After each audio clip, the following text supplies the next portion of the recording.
ইসলামের দ্বিতীয় খলিফা হযরত ওমর রাদিয়াল্লাহু আনহু ও সেই বৃদ্ধা।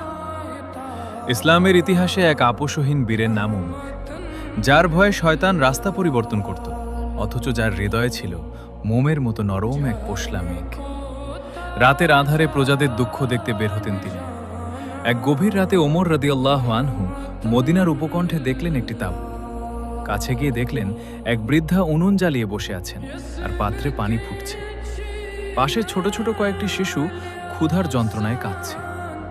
ওমর রাদিয়াল্লাহু আনহু জিজ্ঞেস করলেন, মা, শিশুরা কাঁদছে কেন, আর পাত্রে কি রান্না হচ্ছে? বৃদ্ধা দীর্ঘশ্বাস ফেলে বললেন, বাবা, পাত্রে কেবল পানি আর পাথর।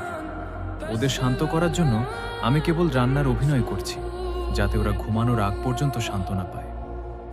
আমাদের খলিফা ওমর কি আমাদের খবর রাখেন? কথাটি শুনে ওমরের বুকটা কেঁপে উঠল।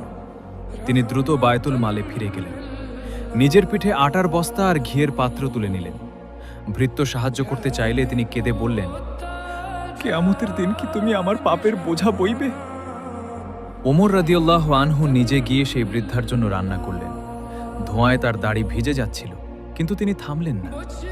শিশুদের মুখে খাবার তুলে দিয়ে যখন তারা হাসল, তখন ওমরের মুখেও ফুটে উঠল তৃপ্তির হাসি। যাওয়ার সময় তিনি বৃদ্ধাকে বললেন, মা, আমাকে ক্ষমা করবেন। কাল আপনি খলিফার সাথে দেখা করবেন, সেখানে আমাকেও পাবেন।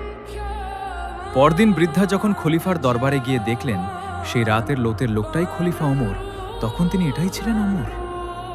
একদিকে পৃথিবীর ত্রাস, অন্যদিকে প্রজাদের জন্য এক মমতাময় পিতা।